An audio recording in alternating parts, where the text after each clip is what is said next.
Ladies and gentlemen, it's a pleasure to join you today with all that is going on, and obviously looking very closely at what is taking place in Miami as Donald Trump prepares to face arraignment. And who better to chat with this about than our dear friend, attorney, columnist to the nation, author of the best-selling book, Allow Me to Retort. Elie Mystal joins us. Hey, brother, Hi, how Mark. are you? Hi, Mark. How you doing on Arraignment Day? A day of a lot of people waiting for a very long time. Yeah, this is something else. So let's first of all start in it, and we want to thank Roland Martin. He has live camera footage outside of the Doral Resort. The arraignment is what, around 3 o'clock today? Yeah, that's what the internet tells me.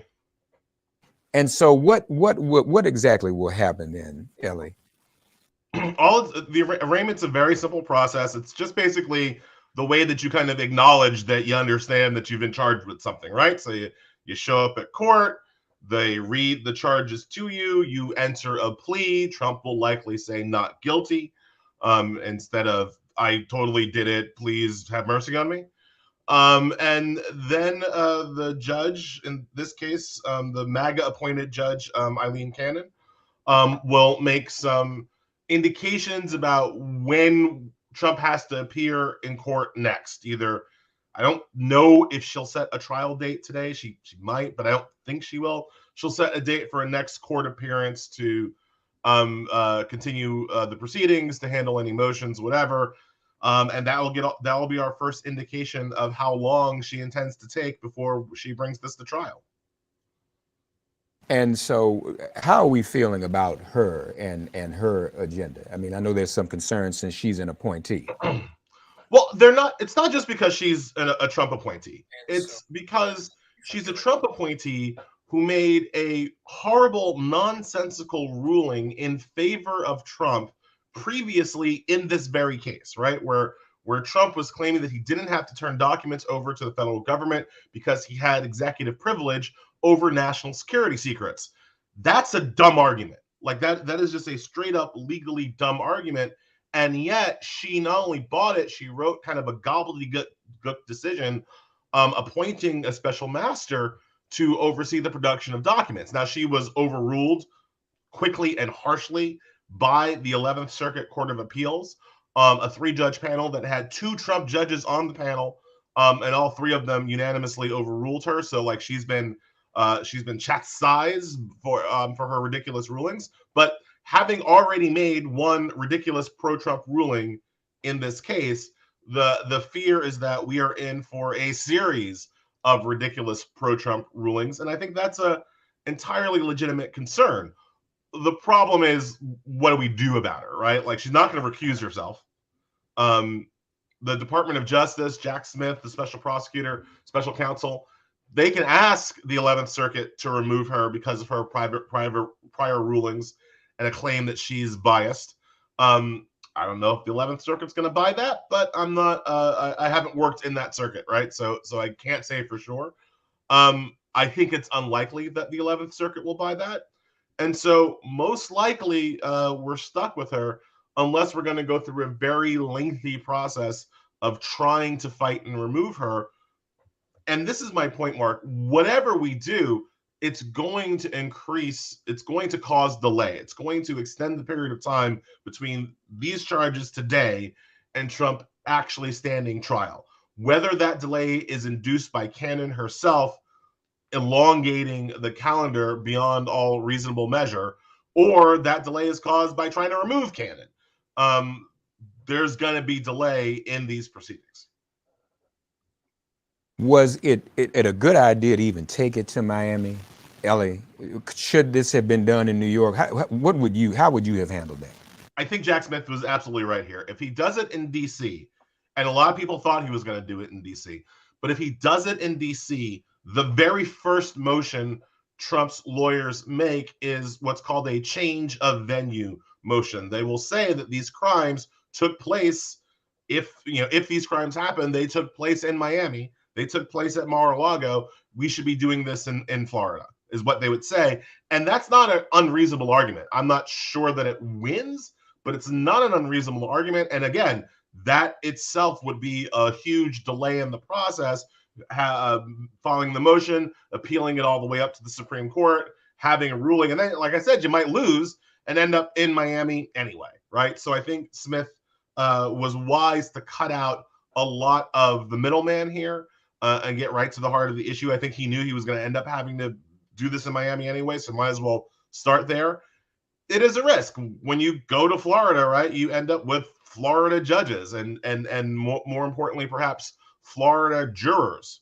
And so those are all risks that Smith was willing to take.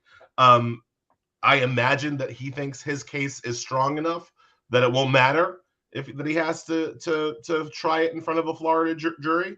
But I also would point out that lawyers tend to have a bit of hubris when it comes to their ability to convince people, especially MAGA people, right? So like, I don't know what happens. But it's a risk I think he had to take. Yeah. So you would say that's a worthwhile risk.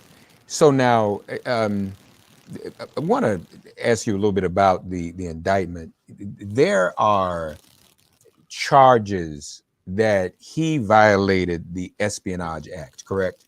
Yep, 31 of them. So we've gotten a glimpse of that having to do with some of these boxes having military information, classified information. I think even some nuclear information. There's been some reporting of late about, not directly related, but we've heard about some CIA operatives and other operatives in that, I guess, the espionage industry, in terms of some of our allies being threatened, being hunted. Did what Donald Trump steal, did he possibly expose any individuals in the espionage community to harm with the documents that he stole? Okay, so I want to be very clear, Mark. We are now going beyond my field of expertise. Okay. Right, and going into truly kind of national security and counterintelligence work. We're going kind of away from me and towards like where Malcolm Nance lives, right?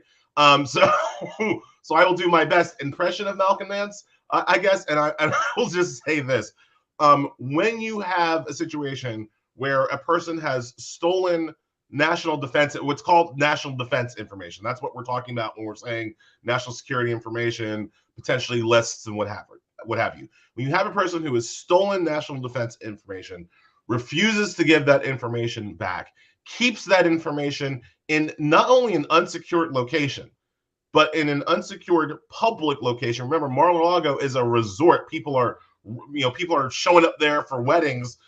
Trump has no, control over that guest list. So when you steal that information, you keep it in an unsecured public location, and then later people start dying, and then later you hear about various breaches of national security. It's not hard to make a connection from one to the other.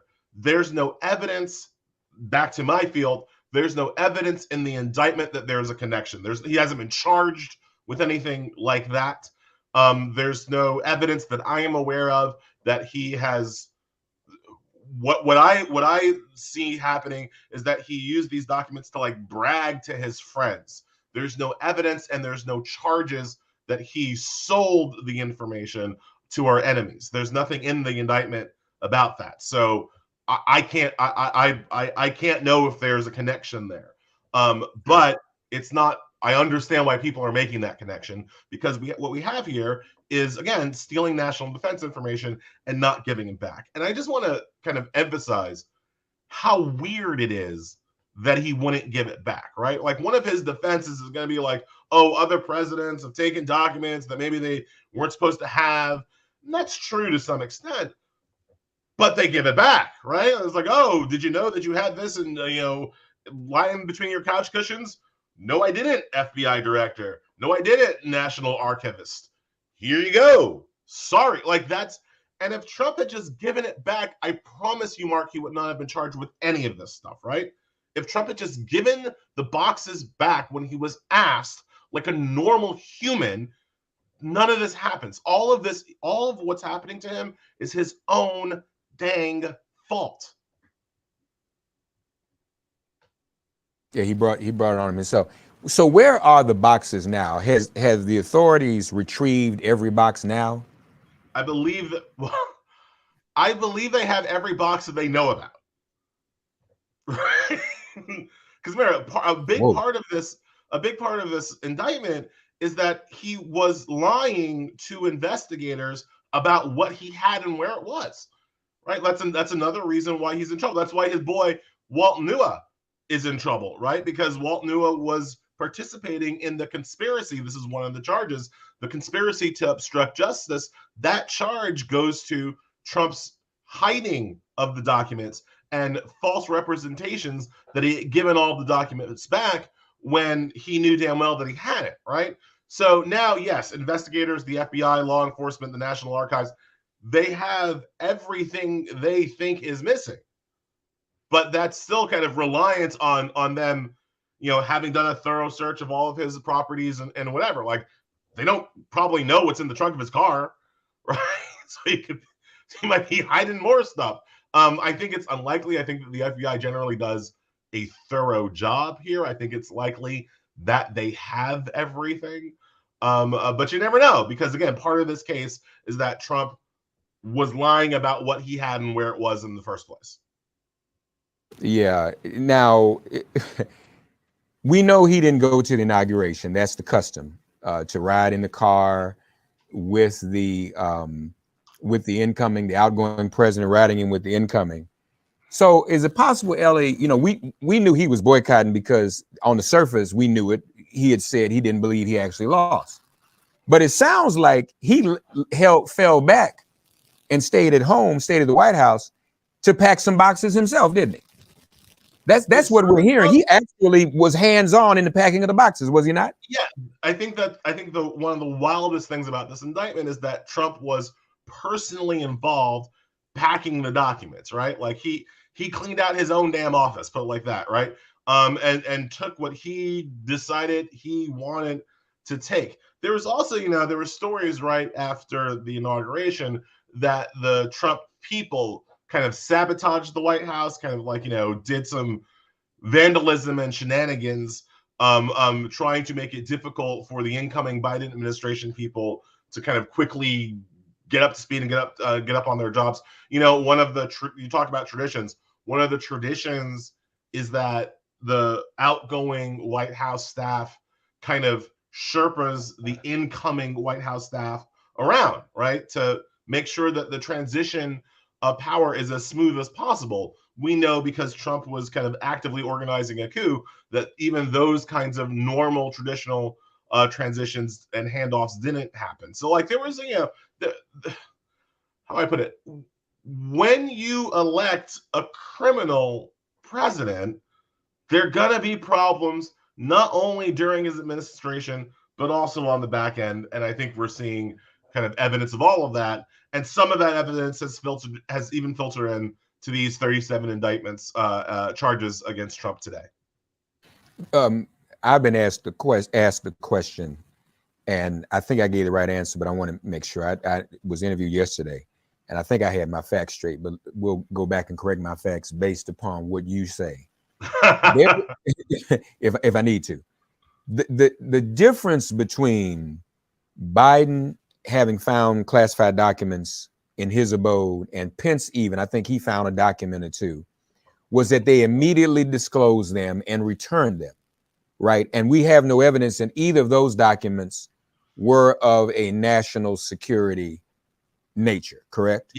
Not only are you correcting your facts, but I would go further. We also have no evidence that what Biden or Pence had was shown to anybody who wasn't supposed to see it, right? So it's like, look, and I kind of understand this from the perspective of being a disorganized person in my own kind of office and personal life, right? Like, yeah, you got papers lying around your office, right? You kind of grab a binder full of this, you kind of grab a folder of that. You maybe don't know that one of the pages, that one of the files that you grabbed has classified information that you weren't kind of entitled to. And then you kind of throw it on your couch, you throw it in your office, whatever, and you forget that it exists until somebody says, hey, do you got that? You know, for me, it's always like, don't you have that wedding invitation that I sent you 3 months ago? Oh my God, I'm sure it's here somewhere, right? And then you find it and you're like, oh, okay. And then you give it to the person who asked for it, right? You don't hide it. You don't stuff it in, your bathroom. You don't bring in your friends and be like, look at those secret plans that I got. You don't do that. And that's not what Biden did. It's not what Pence did. And as far as we can tell, it's not what any other president has done either, right? I think there's a story like Clinton had his memoirs like in his sock drawer, right? And so there were some questions about like what he was allowed to take. It was his own memoirs. He was allowed to take it, but it was also like not something that he was like showing off to friends. It wasn't like battle plans that he was showing off to his friends. So the analogies that the right wing is trying to make between the behavior of other presidents and other vice presidents and Trump, they just don't hold up to their first contact with reality. Because when every other person who's been in this situation has been asked to return sensitive material, they've returned it. Again, like a normal person. It's only Trump who refused to return it. It's only Trump who lied about what he had. It's only Trump that moved boxes from one place to another to try to prevent the FBI from finding them. That's all Trump and nobody else. And not to mention the fact that in those other instances, there was no evidence. Well, we'll put it this way: in those other instances, it seemed to be accidental. The documents that they had, there's no evidence that folks was packing up boxes, and it wasn't volumes of evidence either. I mean, it wasn't volumes of documents, volumes of boxes. That's exactly what Trump did. He deliberately and seemingly premeditatively knew what he was looking for. I mean, do we have any idea that, okay, he just saw a bunch of classified documents and he grabbed a whole boxes of them randomly? Or do we have a sense that he actually knew and strategized on what documents he wanted to take? Or is that something we'll have to wait and hear at trial? I'll start with the second question first. That's what we're going to have to wait to hear from trial. The indictment does not speak to whether or not Trump kind of was proactively like, I want this, that document, that classified document or whatever, or if he just like grabbed a box of stuff and like ran. We don't know that yet. That's not in the indictment. In terms of the difference between what he's accused of and again, what Biden or Pence has done, like you're exactly right. They weren't proactively collecting this stuff. Like, look, Joe Biden has been in government for decades, right? Like literal decades. And I think that anybody who's worked a job over, for more than like 5 years, like you end up with like some stationery in your house, right? You end up with some Post-it notes. You end up with some pens, right? Maybe the office stapler is somewhere. Like you end up with stuff in your house over the course of time when you work for an organization for long enough, right? I think that is more analogous to what Biden is going through and what Pence is going through with this kind of stuff. And again, the key factor here is, well, you gave it back. If somebody asks, hey, Joe, did you take the stapler? You look, and Joe's able to put lawyers on it, right? Oh, you know what? I do have the stapler. Here, sorry about that. And you move on with your life. Like that's normal behavior. There's no evidence that Biden or Pence or anybody else was like packing up themselves secret documents for their own personal collection. It's just not something that anybody else did. Something that Trump did.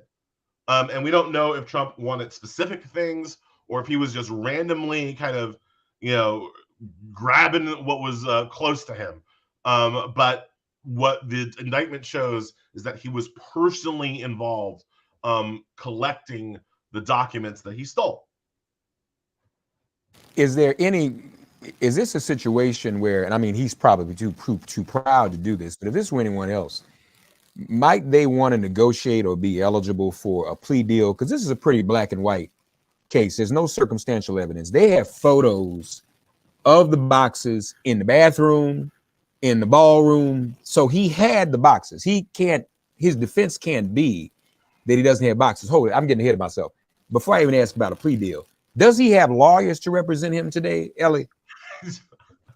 Mark, I literally don't know. He has local counsel in Florida. Yeah, I saw yesterday that there was some question about whether or not he did. One of the lawyers on his team, our friend Katie Fang has pointed this out. One of the lawyers on his team we know is barred in Florida, and so should be able to stand up for him at today's arraignment. But I don't know if he has local counsel. And this, just to be clear, like, lawyers are barred specifically in one of the 50 states, right? So like you can't. So like you might have a lawyer who's barred in DC. They can represent you, but they usually represent you through local counsel in whatever state you happen to be sued in. So Trump needs local counsel in Florida. I don't know if he's found it yet, but he's got some attorneys barred in Florida, so it shouldn't cause delay in the process. Let's hope. All right. So in that regard, though, back to my other question, on a plea deal, does the federal government, when you charge on the Espionage Act, is a plea arrangement ever an option? Do they let you? Do they even put that on the table? Oh yeah, the government is always willing to cut a deal. The government wants people to be held accountable, and sometimes the easiest and quickest way to hold people accountable is to offer them a plea deal, right? This wouldn't be a plea deal to flip, right? This wouldn't be. Walt Nua could have gotten a plea deal to flip, and he obviously didn't, so that's on him. Good luck. Best of luck to you, Walter. But the deal that would be offered Trump wouldn't be to flip, it would be to admit to wrongdoing. And Trump especially, I bet, and I have no inside information, I would bet all the money in my pocket that Jack Smith would give Trump a sweet plea deal if he would just admit that he did it. Because one of the kind of weird factors about Trump is that he never admits to wrongdoing that he committed. And that means that he is able to inspire and get, thousands of barbecued, splattered, violent white supremacists to rally and potentially riot on his behalf, right? So if Trump actually said, you know what, guys, I did this, that would be worth significant time off of his sentence, right? I don't know that he could completely escape jail time, but he might if he just admitted that he did it. I think that the government would give him a very good deal. Because remember, Mark, and this is what I said earlier, the government wouldn't have even charged him if he had just given the documents back. There's just no way he gets charged with 37 counts of felonies if he just gives the documents back when asked. Everybody would have just been like, well, things happen, and we would have just moved on. So yeah, I think there's a deal for him to make. As you say, Mark, he's too prideful, he's too bombastic, he's too deceitful to take it. But there's a deal for him. Yeah, that's pretty dumb on his part. I'd asked you a question earlier about the national security implications, and you mentioned that was not your lane, so to speak, and that's the lane of our good friend Elie Mystal. That's the lane of our good friend Malcolm Nance. And so here's Malcolm. He's here to help us out in this. How about that? Hey, Malcolm Nance, how are you, buddy? I'm well, and good to see Elie. I've been watching you on TV. This is your time to shine. I thought it was going to be for the Supreme Court, not for this. But there we go. You warned everybody that this was all going to happen.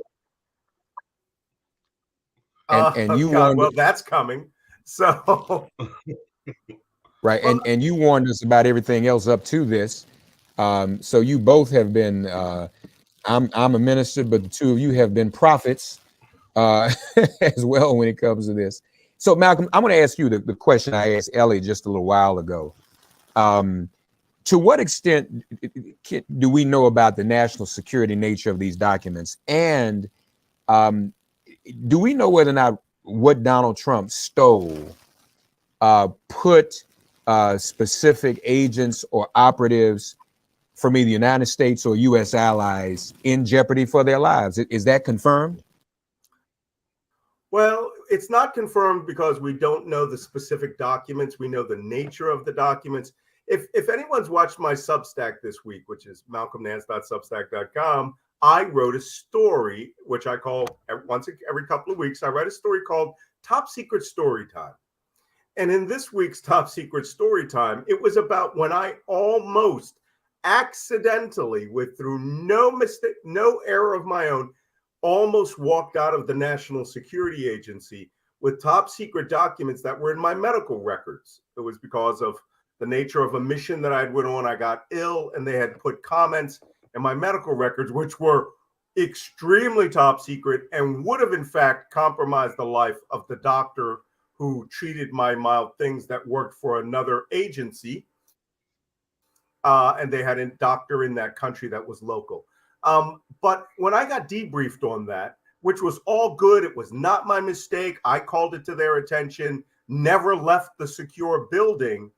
The one thing that they said to me was, it's good you did this, because if you had walked out the door, we must assume you stole those documents with the intent to copy them and sell them to a foreign power. We start the assumption there.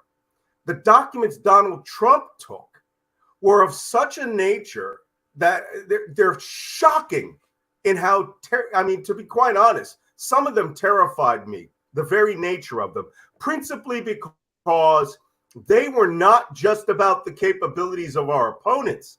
They were about America's capability to defend itself from an opponent, which, if we're given to a foreign nation and even an allied power or a hostile power, it would render us weakless.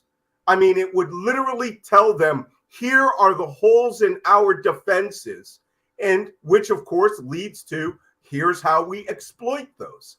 The only thing I can do, I reviewed the titles of these documents. I reviewed the general classifications, which, let me tell you something. I had a top secret special compartmented information clearance with special access programs, which gave me clearance to everything that was in his portfolio, including the human control system. When I worked with another government agency, I had to be briefed into that and polygraphed into that in a way that military people just weren't with their regular old top secret SCI clearances. And Donald Trump not only knew that this material was explosive, he knew that he should not take them. But in his addled mind, he believed, or was led to believe by those people around him, and I'm looking at Kash Patel for this, right? This guy was essentially a coffee boy on Capitol Hill who went over to the White House, was leaking documents for Devin Nunes, had, by the way, had started work as an intern for Mike Flynn, and then they appointed him Deputy Director of Defense for Intelligence for about 3 weeks prior to the inauguration, and then they were saying they were going to appoint him Director of the CIA. For Donald Trump to get these documents, here's what's missing from this story. And Walt Nauta is not the person. One of the people that flipped on Trump did this. Those documents had to be signed out of a secure, compartmented library.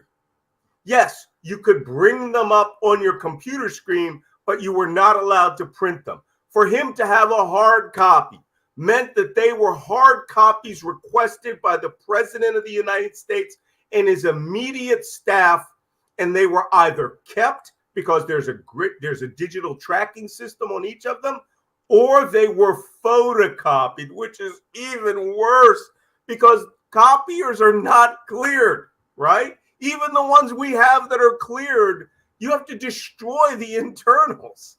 So when they go out of use, and each copy has to be registered, and those machines that are secure actually puts a barcode on them.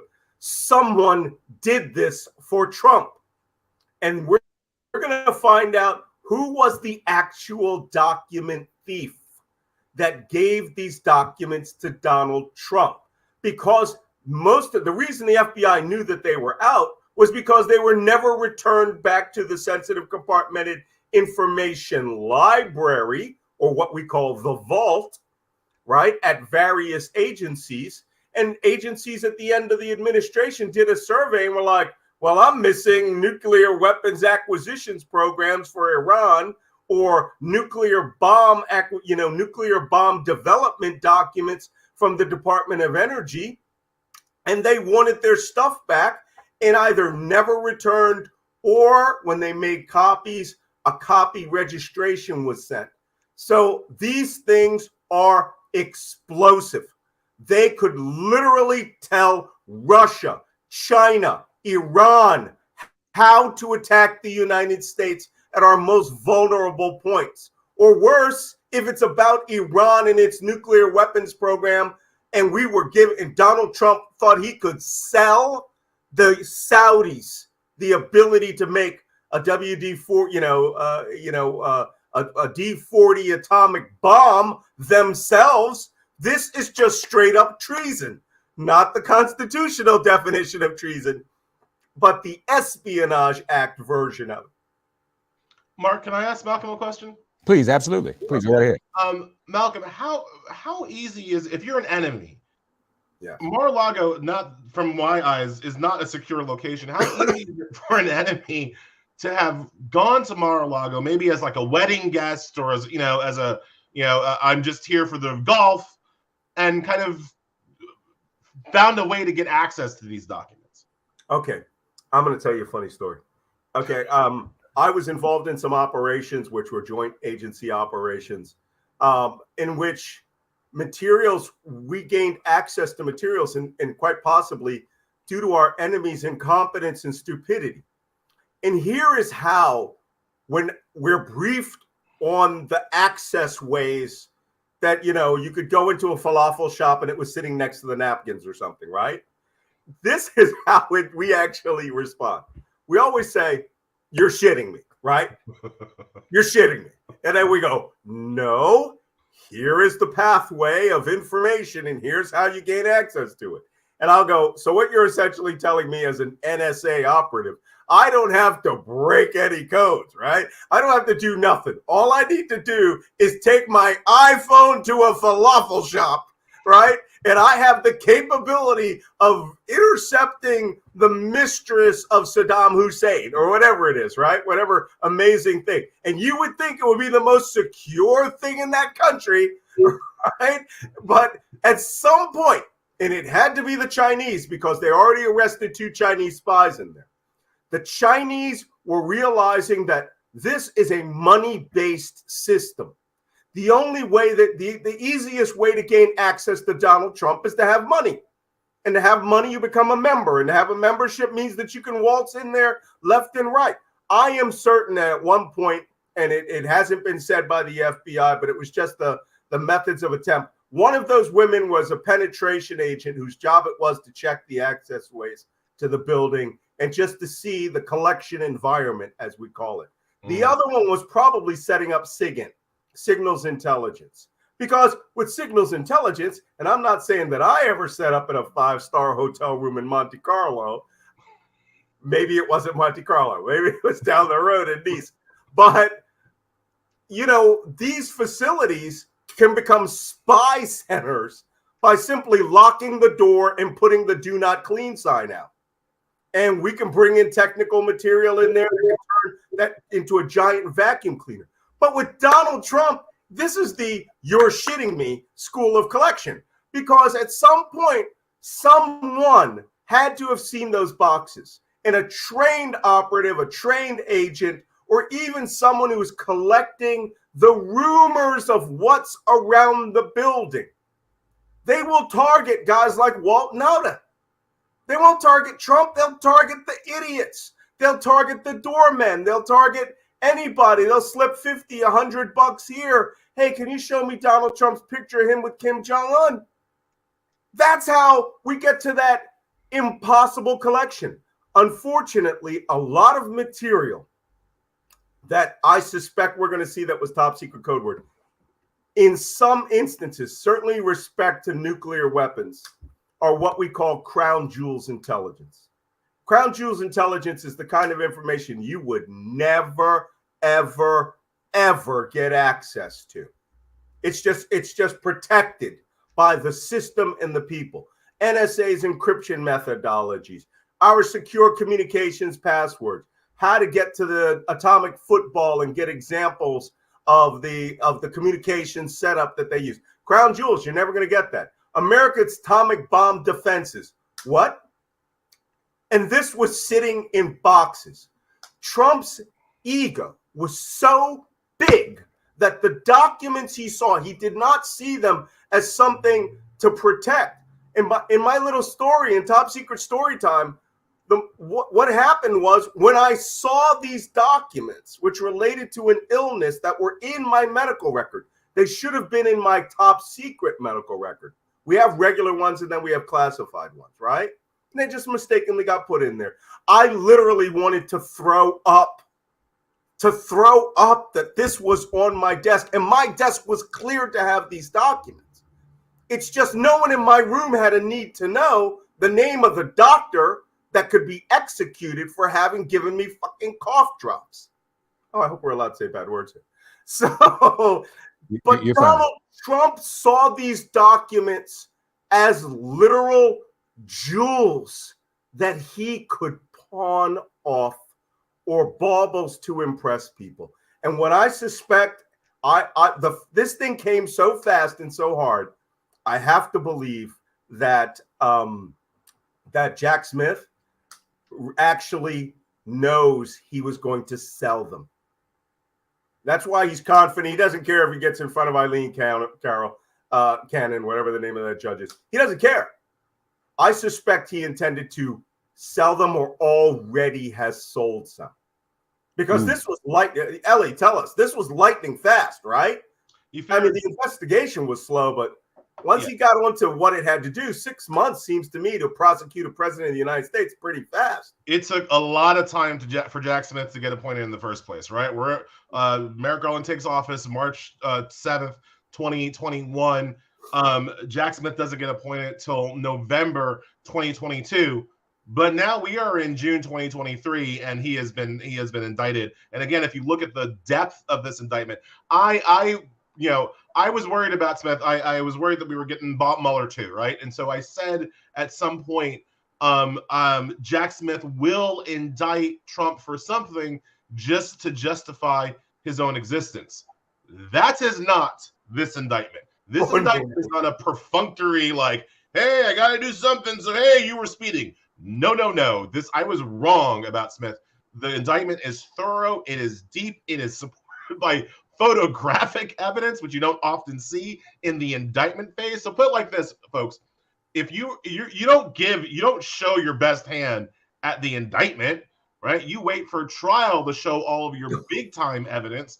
The indictment is just like the kind of bare minimum. Here's how we know that I can at least charge him with something. So if they're using photos in the indictment, if they're using tape recordings in the indictment, I don't even know what they've got in terms of their actual evidence, right? So this is a very thorough investigation, and Malcolm's right. It's from Smith's. I'm not going to give it up for Garland, but from Smith's perspective, it's been very quick to go from when he started flat-footed in November to where he is now in June, and where we are today with the arraignment.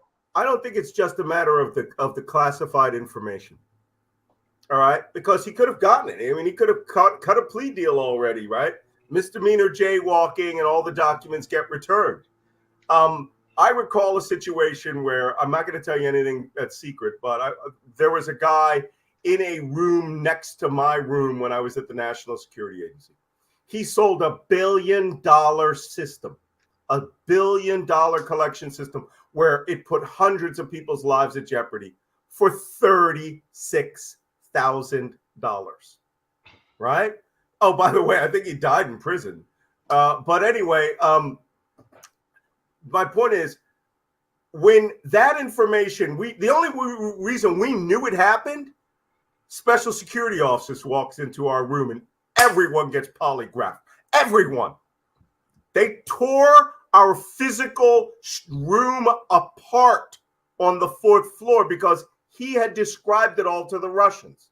So they physically moved us to another building, another floor, in another facility so that the Russians would never have the benefit of that, right? And then, of course, they charged his ass with the Espionage Act, up, down, left, right, center.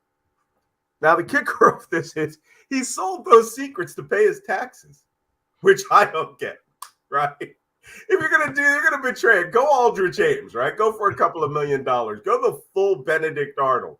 But Donald Trump is an order of magnitude different. What I suspect is, I don't even want to say it. I suspect that they may have signals intelligence where they cut out Trump's side of the conversation. And which means, by the way, for everybody, in case you haven't figured all this out with Edward Snowden, if you are an American citizen and you are plotting crimes against the United States, they will get a FISA warrant for you. In some circumstances, they will not show your side of the conversation, but the hostile power or the hostile intelligence agency's side of the conversation, like this. Okay, I'll give you $2 billion for the design to American tactical nuclear weapons that will give us a 100 kiloton bomb capability in 6 months. See, I don't need the other side of the conversation. I'm going to arrest that person. So I don't know what they have, but like you said, the fundamental basic case without compromising the security of the United States is, if Airman Reality Winter went to prison for 5 years for one piece of paper, one. All right. We just put another Air Force officer in prison for 3 years for stealing several hundred documents that it appears he may have been mentally ill. We don't know. We don't know whether he was a spy or whether he was doing that. But Donald Trump had access to every secret in America. And that's how you know there are no aliens, right? So Donald Trump did not know that secret. Why wouldn't he? Right. There's nothing about JFK left to learn. All right. Donald Trump would have sold that to the National Enquirer for $1 billion. But no, he went after, apparently, I suspect, big money. And he intended to use some of those documents as blackmail. Like when he went after Emmanuel Macron during their meeting in Europe, and it apparently knew about Macron's mistresses. We all know about their mistresses, or telephone numbers, things like that, to bully him. But I suspect this is much different. I suspect what's going to happen, and we'll see how the Biden administration, the first hint that the Biden administration starts pulling back from Saudi Arabia on defense is the sign that something in there was going to, give Saudi Arabia an atomic bomb, and maybe have the Saudis, or not the Saudis, the Pakistanis build it for them, right? Which bringing in an unsecure nation with atomic bombs, right? This is speculation on my part, but there is no reason for those documents to exist in his hands. I always say this, last thing, I'll quit my rant. In the intelligence community, we don't care about who, what, when, where, or how. We always need to get to the fundamentals of why, right? Why did an individual do this? That is the thrust of all espionage activity. Did he need to service his mistress in Acapulco? Did he need to do this? Because it gives you the motivation for the theft. And remember, when I almost accidentally, with my own medical records, almost accidentally walked out of a building and looked at them in an authorized secure facility, the thought of accidentally going through the door and losing my career for the rest of my life, I literally almost threw up at the thought of violating the trust of the American public, and that I would never have that trust again. That is what made me sick to my stomach. For Donald Trump, it's like, I wonder how much that's worth. Mm. Mhm. Yeah. Good question. Let me do this. Malcolm, hold your position for a minute, because it's just, and we're going to come back to Trump in a minute. But before we get ready to wrap this up, Elie, I want to give you an opportunity to preview. What do you think that the Supreme Court is going to do about affirmative action, and will we get that ruling this week? Yeah, so the Supreme Court usually announces cases on Thursdays. They added another announcement day this Friday. That makes me feel like affirmative action is coming this week. They might want to try to do it in a Friday news dump kind of way. Look, affirmative action is going down. Race consciousness and admissions is going down. It's going to be 6-3. Either Roberts will write it himself or Clarence Thomas will write it instead, because Clarence Thomas has made it his life's mission to pull up the ladder now that he's at the top of the treehouse. It's call the glass repair company. Right. It's going to be bad. When I'm looking, look, I have already kind of mentally prepared for affirmative action to be taken away. What I am actually looking for in the case is what Roberts and the conservatives do to prevent colleges from even knowing about an applicant's race, ethnicity, background, what have you. There was a testy exchange during oral arguments where Ketanji Brown Jackson was like, what, you're going to not let kids write about their race in the essay? And, Clarence Thomas was basically like, why should they? Right?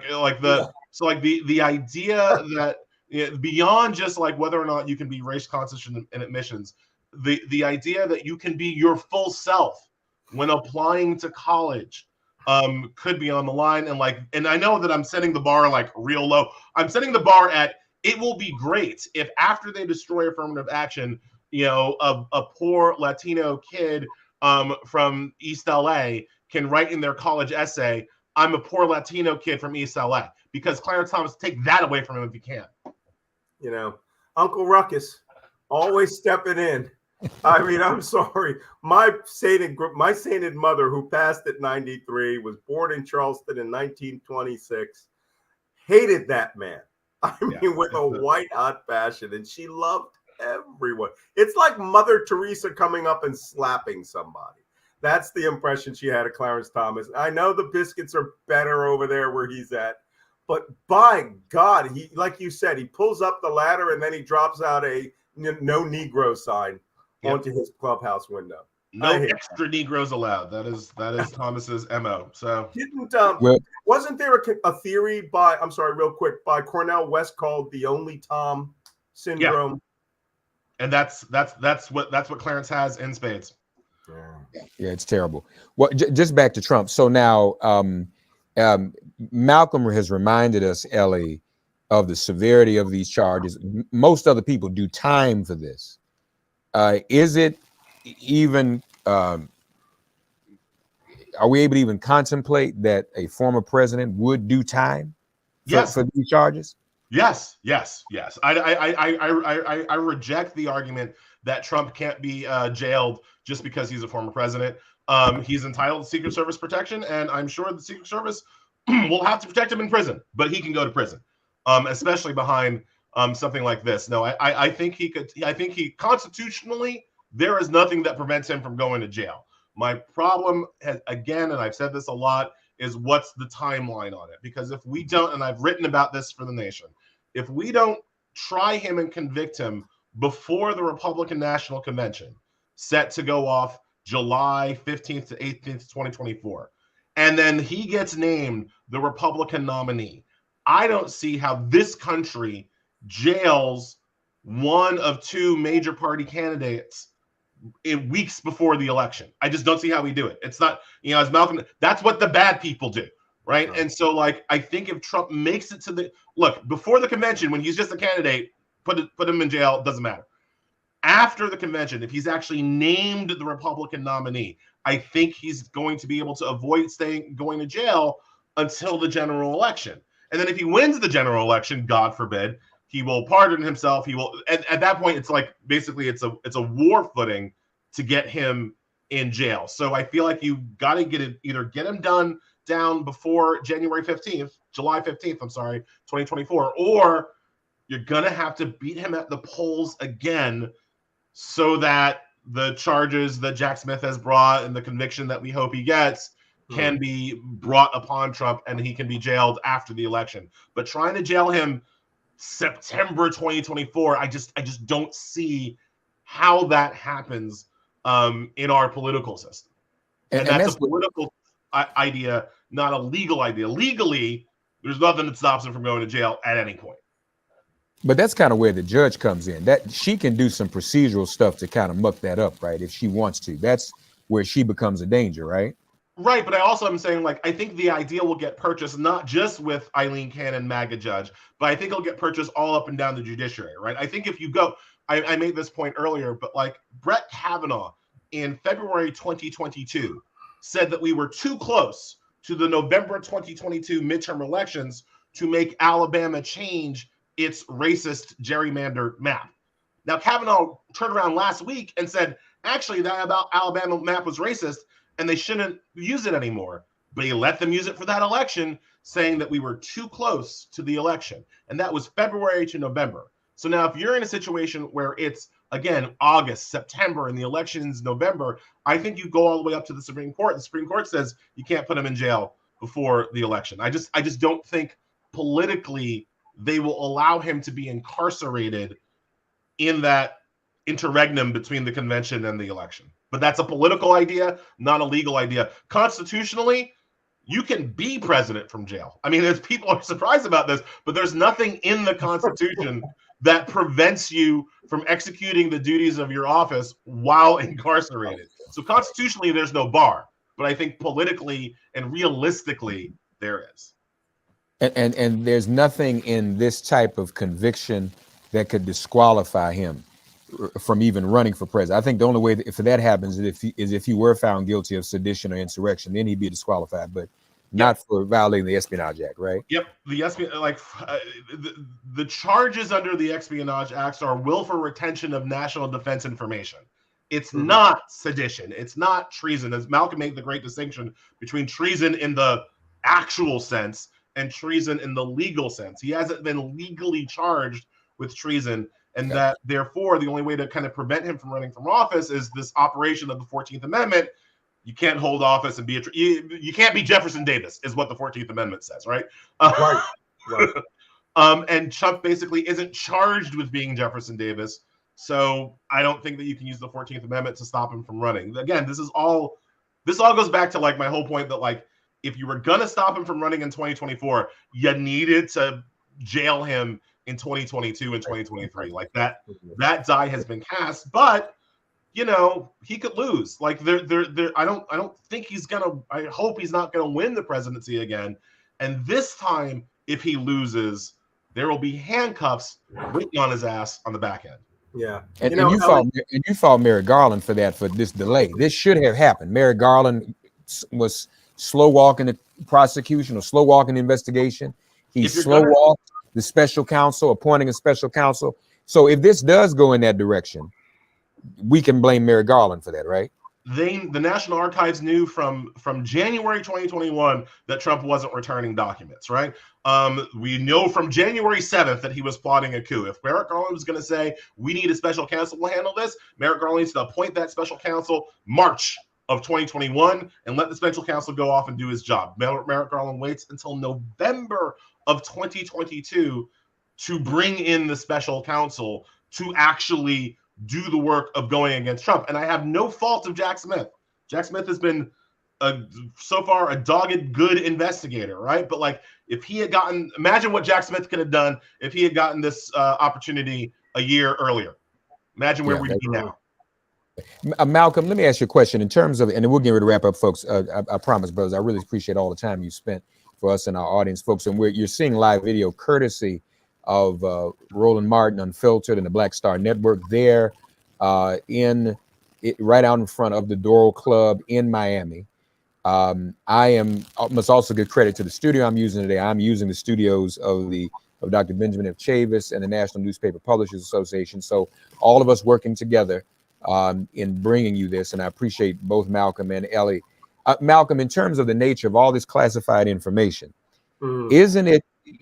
can the nature of the information and the facts in the information Won't that have to be redacted from the jury and the public going through the process? Because some of that stuff probably still can't be public, right? No. In fact, since it's a national security trial, what they will probably have to do is they will probably have to clear the jury, which means that they will give them temporary security clearances and to allow them to at least read the headers of the classified, which tells you the nature of the story, right? So if I just say, hey, yo, it's some atomic bomb stuff, that's the uncleared version of it. That does not give me evidence. And I'm sure Elie will support that. And I'm sure that I think what you have to do is you have to go look at the reality winter trial. Look at the trial for Aldridge James, the trials for, Robert Hessen. These are real spies of a foreign country who stole documents and took information they knew and transmitted it. It doesn't matter where you transmit it. I could have been reading it to my dog at night, and I made an unauthorized disclosure of information and took material of a national defense nature out of a secured facility without authorization. And then when given the opportunity to return them, essentially hid them, stole them, and deceived them. Hey, one thing I'd like to mention before we go. Well, this guy, Walty Nauta, former Navy cook, Navy chief, which I cannot believe. This is the guy who I want to see if he breaks. I want to see if this indictment, that he immediately cops a plea deal. And they said early on, I was listening to some other analysis, that he should already have been offered it and didn't take it, most likely because he expects Trump to get him off the hook. But as we know, right, ETTD, everything Trump touches dies. Trump is going to swear he has never heard of Walty Nauta, and that was this the guy that brought me my Pepsis. And he's not going to say that he had instruction from him. The conspiracy here is very clear. Trump likely personally directed him to remove very specific boxes because I suspect that Trump was maintaining a blackmail file or a for sale file, and that the documents that he gave up were not the ones that he wanted to give up. And I gained that. Listen, my job was to listen to people's communications, and you can tell a lot by what they tell their wife and what they tell their mistress, right? I always fall back on the mistress example because you generally don't lie to your mistress, except about the nature of your relationship with your wife. You will lie to your wife about everything. But what you will do to lie to your wife is you will tell us a truth about where you could be if you weren't with your mistress. So you'll say, oh, I'm over at the National Nuclear Command Post, meeting with my guys on a study related to radiological dispersal. That's probably true and probably very good intelligence. But when you call your mistress and you go, oh, yeah, baby, I ain't going over to the command post. I'm supposed to be over in, Kursk, and I'm coming over to see you. If I get a wire inside your room, everything you're going to tell that woman's the truth. Okay? We need to find out whether Walt Nauta is the mistress. Okay? Wow, that's heavy. I want to thank you, gentlemen. There's 50,000 people that do this every day against every person in the world except American citizens, unless they're spies. I know I said I wanted to wrap up, but just real quick for you, Malcolm. What might our allies, U.S. allies, be saying? I know the British Prime Minister was here. When they're along with Biden, are they like, what's up? Have you all exposed us? Has America exposed some of our people with this foolish former president? I mean, are they giving Biden heat for this potentially? We have an acronym for that. Alpha Foxtrot Yankee Kilo Mike. Are you fucking kidding me? Right? I have literally heard foreign intelligence directors talk about when we had compromises. Go, are you fucking kidding? They are all now going to have to do a damage control assessment. The United States is doing a damage control assessment. to determine whether Trump was misusing this information. Look, everyone now knows the United States we call it copying, right? When we go after a target, the United States copies everybody. If you're not an American citizen who we don't care about, right, who's not a spy, we don't care about you. But everyone else in the world is fair game, including our allies. The problem is our allies give us intelligence. And let's talk about the Iranian nuclear weapons program. A lot of that intelligence comes by human sources, which come from Israel. Israel has been very successful in running spies in Iran. I mean, their Mossad literally destroyed, shot to death, chewed up his car, their top nuclear scientist by infiltrating an automated machine gun system in a car and killing him and everybody around him. That's how good the Israelis are. Whatever we give to the Israelis give us, it furthers their goals. The question is, did we just give them to Iran by giving them to the Saudis? Or did we just sell Israel's information to the Saudis? Stuff that Israel would never want done, because there are a lot of Iranian sympathizers and appeasers in Saudi Arabia who think the way to get Iran is just to buy them off. So I don't know. All I know is that everyone's going to go through a damage control assessment. Donald Trump is the single worst source of leaked classified in the history of the United. No, that's not true. I don't know. Him and Edward Snowden are having a tight race. At least Snowden had the decency to defect. Neck and neck. Elie, so today, 3:00, he'll arrive at the courthouse. He'll be arraigned. So he'll go in and get fingerprinted. He'll go before the judge. He'll enter a plea. That's pretty much what will happen, correct? Yes, that's what will happen. And then we'll get, again, our first indication of the timeline of when his next court date is, of when the preliminary motion hearings are. Like, these are the important things for us going forward, because I do think that Jack Smith has a really strong case. So for me, it really comes down to how quickly we can go from where we are today, June 13th, to where Trump is actually in front of a jury of his peers. Mark, one last point. I wrote a book a year and a half ago called "They Want to Kill Americans," and it was about the Trump insurgency in the United States. And as you can see from these people in your feed here, there's not many of them. Any violence here that's going to manifest itself won't manifest itself there. Them trying to break Trump out. It's going to be somebody that attacks the national power grid and decides that Philadelphia doesn't need to have light. It's going to be a group of guys that will go out and do an armed protest somewhere by killing some federal agents like FBI officers. There's going to be violence. The question is, where and when will it manifest itself? Malcolm, you gave us, it's the very, very last thing. I promise we're going to go. Malcolm, you gave us the benchmarks, thresholds for someone like Trump, the lowest being useful idiot. The fourth highest up on the rung ladder is full-on agent. So we have any more information about where I think we kind of started at useful idiot. Where are we today? What were the other two? It was useful idiot. Well, first off, there's a lower level. There's fellow traveler, then useful idiot, then unwitting asset. Then there's witting asset, which is where I've had Trump pegged since 2016 as a witting asset. He knew where his assistance was coming from, and he worked with them. And the final one is an actual agent or an asset of a foreign power. They generally take money, have contracts, and have tasking. We're going to find out whether he was an actual agent of a foreign power here, I suspect. Indeed, indeed. Elie Mystal, follow him at thenation.com, also on Twitter, Elie NYC.